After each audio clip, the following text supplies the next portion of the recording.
evening and welcome to Summit Football 94. I'm Gil Oren of the Summit Football Alumni Association. And at Thanksgiving time, many of you who just saw that tape of Willie Wilson and Brad Paxson in the 1972 Hilltoppers will remember that Thanksgiving Day game with New Providence. It was quite a game. That's when we had 10,000 people at these games. So we hope to build it up as time goes on. Before we get into our special tonight, which is a special on the fans of Summit, there are a couple of announcements. We do not have a review tonight because we didn't have a game last Saturday. There was a bye in the regular schedule, and this week there's a bye in the playoff schedule. So Summit will have nothing to review tonight in the regular schedule or playoff. But for people who are looking for football, there's still plenty of football ahead of us. Tomorrow, the freshmen play at 3:45 at Tatlock Field. They'll be playing Irvington. It'll be their last game. The freshmen have won their last 6 games. They're 6-2 going into this game, so it should be a good game. And if you have time, go to Tatlock tomorrow at 3:45. The Irvington game will be Thanksgiving Day at Irvington at 10:30. We'll have some directions to Irvington later in the show. And finally, I don't know how many people have read the Summit Independent today. This is not a plug for the Independent, but there was an article by Tyler Hamilton, a senior at Summit, who's also a cheerleader, on Howie Anderson and his tenure at Summit, which is still going strong as athletic director, and of course he was the coach for 31 years.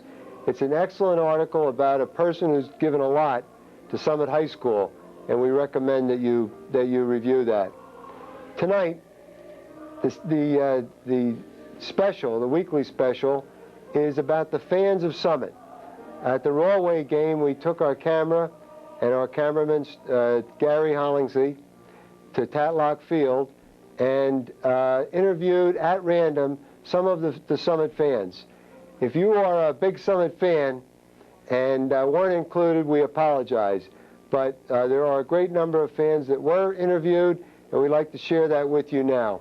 So we'll go to Tatlock Field, the Rawway game, special of the week, the fans of Summit. Our next fan has been here for 47 years or more. Edward Freckles Trengrove. Welcome to Summit Football 94, Freckles. Thank you, Gil. And I remember you when you played. You weren't bad either. Thanks, Freckles. Right. Listen, let's go back for these, is it 47 years? Yeah, 1932. 1932 you started. What stands out over all these years as far as excitement and enjoyment for you for Summit football and athletics in general at Summit? Well, what stands out for me, Gil, is all the kids that I worked with were very good to me because I used to treat them just like I would want to be treated. And also, a lot of these kids were real good football players. I mean, but there were some more exceptions like Mike Papio, Crazy Legs Hirsch. You don't know who he is. Is that Brennan? That's Brennan, right. Crazy Legs Brennan, right? Right. Leroy Brennan. Right. Willie was a good ball player. The Mowrys, all 3 brothers, Mowrys were good football players. But like Papio and Willie Wilson, there were exceptions. And well, then we had Willie Ryans. He was a pretty good ball player. When you get into names, you could really go on and on. Oh, I could go on. I've got a trivia question for you. Yeah. Who was the only employee of the Board of Recreation who got 2 penalties at Summit High School games? I wouldn't know him, Gil. I wouldn't know him. Does he have a white hat on? Freckles, you've been a big part of Summit football for years, and we hope that you'll be a big part of it for years to come. I hope so, too. Thank you. Thank you. Right. Thank you. Next, I have Dick and Grace Casper. Dick, what class did you graduate? I graduated in 1936. Class of 1936 at Summit High School. We also have a Summit Irvington connection. Grace, when did you graduate from Irvington? I graduated in 1935, and the Shiborda boys were top stars then. So we went to the football games. Thanksgiving, we're going to have the Summit Irvington game again. Now, who do you pull for on Thanksgiving, Grace? Summit! Summit. Dick and Grace miss very few Summit football games. In fact, very few Summit athletic events. What do you like most about the football games, Well, Dick? what I enjoy most is being out in the fresh air and watching the girls perform and so forth. And the thing I miss the most is the suburban conference, when they would draw 8,000 or 9,000 people to a game. And I would love to see New Providence and Summit get together again. Especially maybe at Thanksgiving. Right. Even if it meant not playing Irvington. Right. Grace, how about you? What stands out for you for Summit I football? love the spirit of the whole community and the band playing, and it's just wonderful to be out here at this time. Just love the whole thing. Well, it's great of you to support the team, and I hope we have a good game today, and thanks for joining us. Thank you, Gil. Our next fan is Bob York of Summit.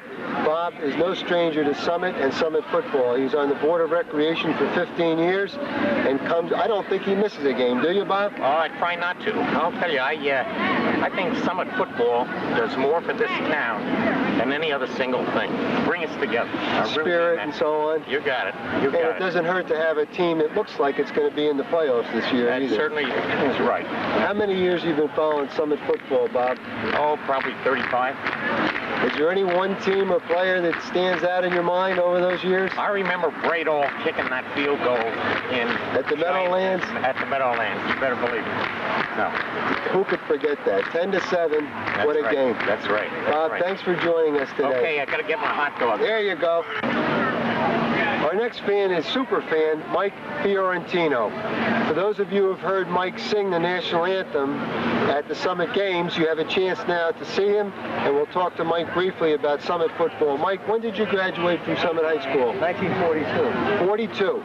And what brings you to these games, Mike? I know you come to all the games home and away. I went to school in Summit. I really enjoyed the high school football games. I played in the band when I was in high school, and we saw also a jazz band in Summit here, but I just enjoy high school football, and I really, it's really a great thing. So the spirit is sort of carried over. That's right. Well, Mike, we're so glad that you participate in the Summit football program by coming and also by singing the national anthem. Keep up the good work. Thank you very much. Thank you, Mike. The next fans we have are Dr. Donald Geddes and his wife, Sue. Don and Sue miss very, very few games, if any, not only of football, but also of the other Summit athletic events. What keeps that interest going besides being principal, Don?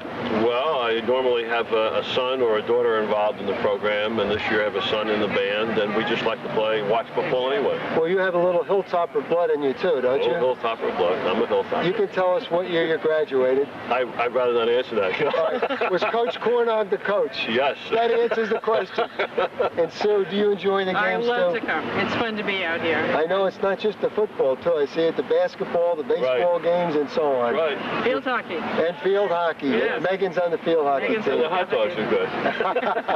Thanks for joining us. Thank you. Let's hope we see a good game. Right. I have Andy Anderson with us. Andy, you don't miss many Summit games, do you? No, Who are we playing today, Andy? Rolling. How are we going to do?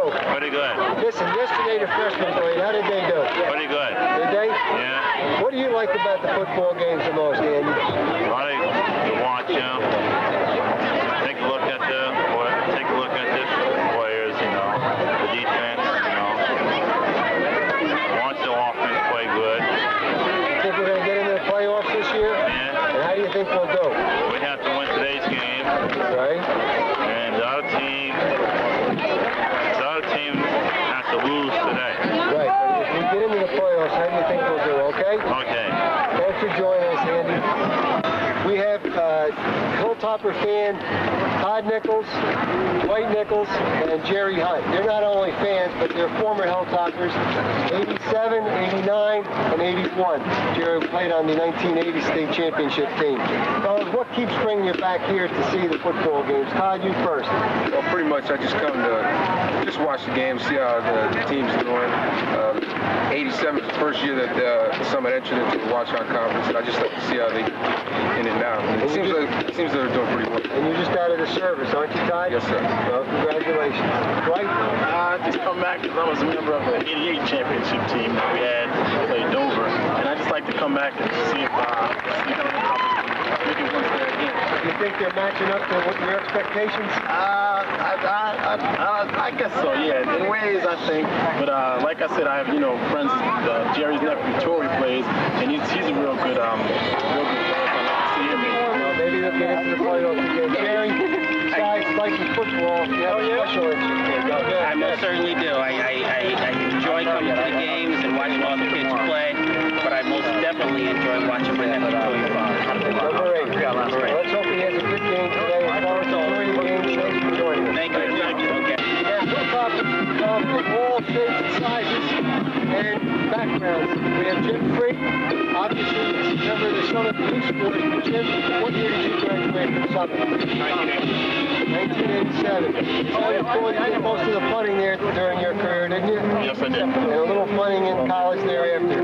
Yeah, 2 years in college. And when did you join the Summit Youth Sports? A little over a year ago in June of '93. So you don't mind being assigned to these games, though, do you? Not at all. I love watching Summit. Let's hope it's a good game, and thanks for joining us. Thank you. Our next fans are super fans, Hank Gibson and Bill Nagar. Hank, what year did you graduate from Summit? 1977. 77 graduate. Bill? 1978. Now, how many games have you two fellas missed this year?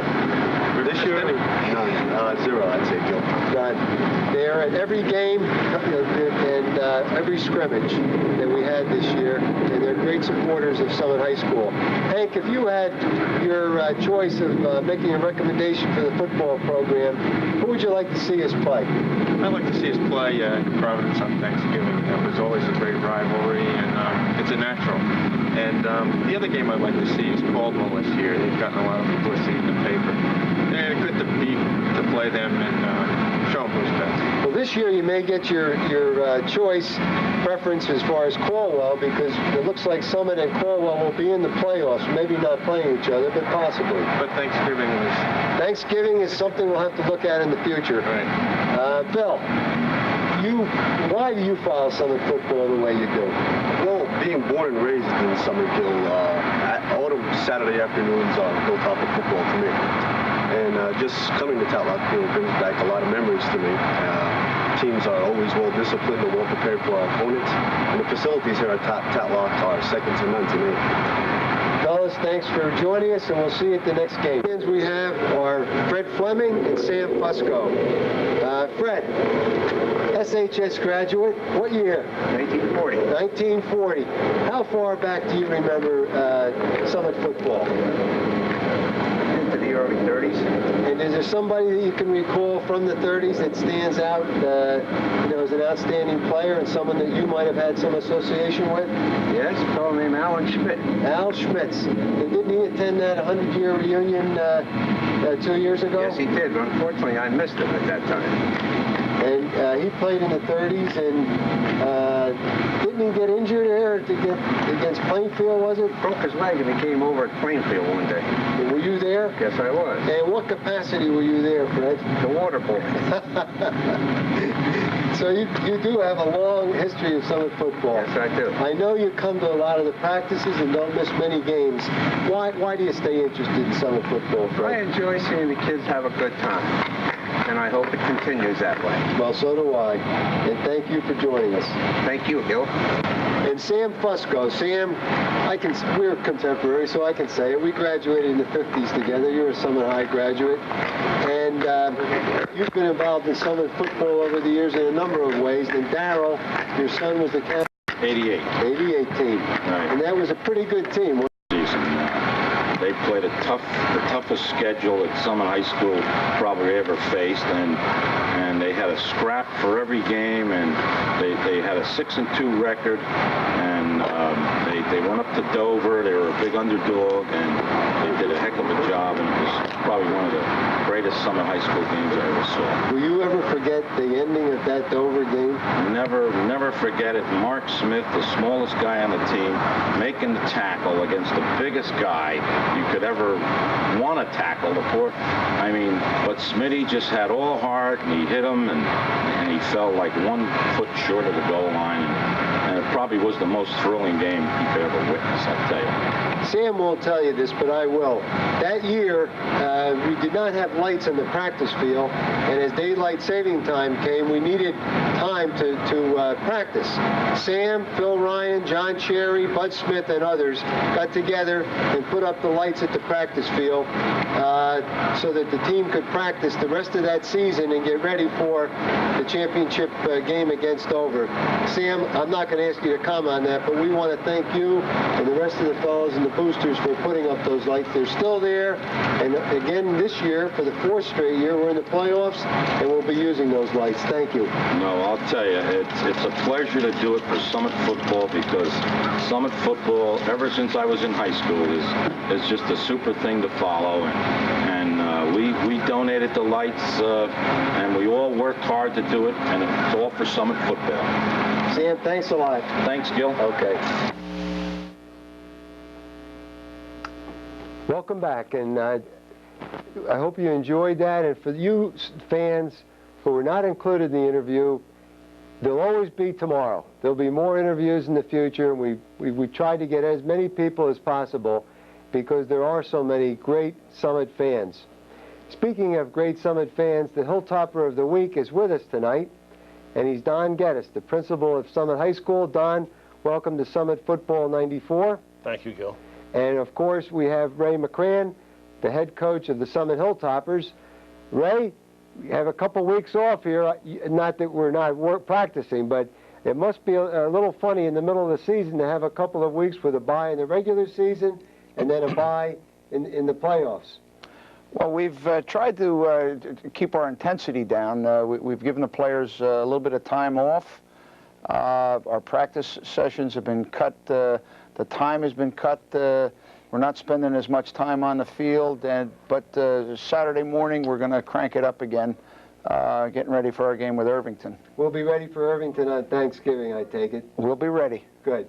Don, the first thing we like to talk about is your family. Family first. Give us a little background of your wonderful family. Well, I'm fortunate enough to be married to a lady who enjoys athletics as much as I do. My wife, Sue, goes to all the games with me, Gil. Football, basketball, softball, field hockey, you name it. Matter of fact, she goes to games that I can't make.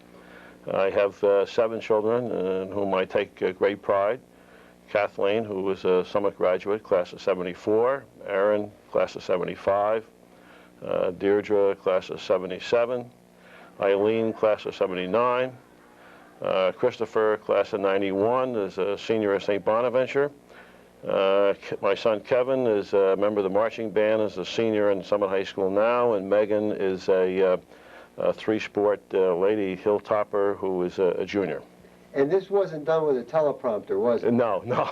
No. I managed to remember all that. Don, sometimes people say they remember more the people they played with in football than they did the person they sat next to in an English class. It's not right, but it happens. Now, you were a Hilltopper and played football for Summit under Coach Cornog and under Coach Kandrat, didn't you? That's true. That's true. Tell us a little about Coach Cornog. We've got to have a Cornog story here. Well, there's so many Cornog stories. Coach Cornog was just a classic, as I've said many times. He was a great influence on everybody and anybody who played for him. He used to smoke that corncob pipe, and he had a lot of expressions, and took very little sympathy on people who were injured. He'd like you to play hurt, and I had great respect for him. His son Chester was a classmate of mine and a very fine athlete, and I enjoyed playing very much, both for him and for Pete Kandrat, 2 very fine men. Well, Coach Cornog coached 3 sports. Right, no assistants. With no assistants. No assistants. I'm sure, and probably more players than we have today. Probably. I don't know how he did it, but somehow he got the job done, and he did a great job. Well, he did. He really did. He was very unusual. What did football, Summit football, mean to you as a player at that time? Well, it's something that I look forward to. My brother was a good athlete, and I tried to emulate him and be a little better. I wasn't, but I tried to be. And just putting on that maroon jersey to me was a great big thrill, and I worked very hard at it. It was a sport, of all the sports that I played, football is something I enjoyed very, very much and had a lot of fun. Played with some great people with whom I'm still very friendly, and we still tell stories, of course, and that extra yard was just a little longer now than it was in As the 1950. years go on. Yes, yes, absolutely. We had a little opportunity during the 100-year reunion 2 years ago to renew old acquaintances, and it was a lot of fun, wasn't Absolutely. Great times. Loved it. There were a few stories there. Right. And at the end of the evening, I don't think every team was undefeated. Well, not quite, but right. Good stories. Ray and Don, what I'd like you to talk about just a little is your role as principal, Ray's role as teacher and head football coach, the role of athletics at Summit High School. What role does athletics and football play in the whole picture? Well, speaking from my standpoint, I try to keep things in perspective. Summit stands for excellence in academics, #1, and no one really disputes that. However, I don't think that athletics are really extracurricular. I think they're just a vital part of the program. The lessons that kids learn playing football or basketball or field hockey or whatever are just lessons that you learn for life. It's learning to work with other people. It's taking your particular needs and making them secondary to the team goals and objectives. It's learning to win gracefully and to accept defeat. It's a whole bunch of lessons for life that you just never ever forget. And I think that a kid who fails to take advantage of participation in athletics has missed something. I always say that participation in athletics is not a privilege, it's not a right, it's a privilege. And that's the way we regard it at Summit High School. It is very definitely a privilege. And we've had success too, and success takes many forms, but there seems to be a great number of the kids that do participate in all of the sports, boys and girls, and the success seems to be very high there. Right. It's a success not only in the wins and losses, but we like to think, and I think Ray will agree with how the teams conduct themselves and the influence that the coaches and people like Ray have on kids. I think that's the bottom line. The wins, the W's and L's aren't really that important. Ray, some head coaches at some of the schools in the Watchung Conference are not teachers in the school system. You certainly are. Don't you see that as an advantage of seeing the kids every day and their progress in the classroom and your own classroom as well? Well, very definitely. I think that you have to have your hand on the pulse of the school, and I think the only way that you can have your hand on that pulse is by actually being there. The other thing is that I've always looked at coaching as teaching, and it's just an extension of my job during the day. Your classroom moves to Tatlock Field practice field at 2:30. That's correct. Well, certainly the lessons that I learned from Summit High School are the same lessons that you're talking about, and I think it's a valuable part of the overall education. But I think we're all saying that education comes first. Football and other sports being part of that education. Don, during the interviews with the fans, one theme that was repeated a couple of times on the interviews that we had and some of the interviews that we didn't have time to show was scheduling. With Thanksgiving coming up, more than one fan, many fans said, why can't we play New Providence? And I'm sure there are people in New Providence who are saying the same thing. Why can't we play Summit? I'm going to ask that question. Why can't we play New Providence at Thanksgiving? Well, I wish we could. Most of the people in New Providence probably went to Summit High School, so there's a long tradition, long rivalry, and a great association with New Providence. The bottom line really, Gil, is conference commitments. And the fact that New Providence has to honor the commitment to their conference, and we have to honor the commitment to our conference, and we have an obligation to provide a schedule for all conference members. I will tell you that we played New Providence for years, and the old Suburban Conference was the forum for that, and I would give anything to bring back the Summit, the Millburn, New Providence rivalry. Just a little history on that briefly. What happened to the dissolution of the Suburban Conference? Because Dick Casper mentioned that in the interview. He said he would really like to see the old concept of the Suburban Conference back.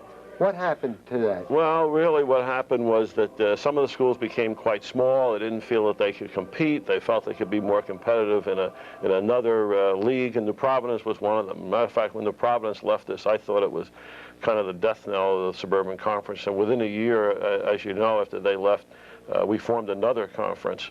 But we still maintain our rivalry with New Providence for years, and it took a court decision to dissolve it. I don't know if you remember this or not, but New Providence was supposed to play Summit on Thanksgiving Day, and Hillside, a member of their conference, contested it in court, and they won. And the court forced New Providence to play Hillside. And then a number of years went by, and we resumed the rivalry. We had a home-and-home relationship with New Providence, and then their conference said, no, you have to meet your conference commitments in the Mountain Valley Conference that I think they play in. So that was the end of our New Providence rivalry. And I think it's a shame. I mean, I put them back on the schedule in a minute. So you agree with a lot of the fans? I agree with Dick Casper and all the rest of them. But I guess it is difficult. You just don't pick up from a league and go to another league. Ray, that would require probably both leagues and the NJSIAA and so on to approve it, wouldn't it? Well, there's an awful lot dependent on, Summit happens to belong to one league and New Providence belongs to another league. And you know, if you're privileged to some of the things that go on in the league meetings, right now there's discussions on our football schedule for next year and years to come. So it's not just something that you can just sit down and I'd like to play New Providence and you set the game up. There's a lot more to it than that. League commitments. And what role does the NJSIAA play in all of this? Well, the state association has put schools in different leagues. So essentially, they've told people what group of schools you're going to play with. Now, within that, the numbers aren't always equal. So occasionally you have an open date. For instance, this year we had an open date with Hanover Park. Hanover Park does not belong to the Watchung Conference, and we scheduled a game with them.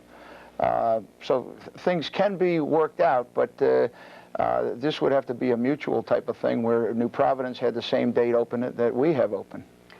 Don, would it be possible maybe in the future with the NJSIAA and the leagues where they could free up one game in football, let's say, where there could be a traditional rivalry like Summit New Providence, that they could play out of the league and everybody would have one day to do that? Well, I would hope so, Gil. You know, frankly, the fly in the ointment are the playoffs, and that factor is a restriction. Local school districts like Summit have lost a lot of options that they used to have. Once the state got involved, the courts got involved, then we really lost a lot of say of our own destiny and scheduling practices, and unfortunately that's the case. You mentioned the playoffs. Right. Next Thursday is Thanksgiving. We will not have a show next Thanksgiving. The following week, December 1st, we will review the Irvington game, which is this Thanksgiving, next Thursday at 10:30 at Irvington, and then we will have a preview of the full slate of the playoffs with Ray moderating that preview. So in 2 weeks, we welcome you back at 8 o'clock to review the Irvington game and preview the playoffs. And Ray, I'm sure you join with me to ask everybody to join with us and watch Summit Hilltoppers and the Irvington Blue Knights play Thanksgiving at 10:30 at Irvington High School. Don, thank you for joining us. Thank you, Gil. Thank you, Ray. Thanks, Gil.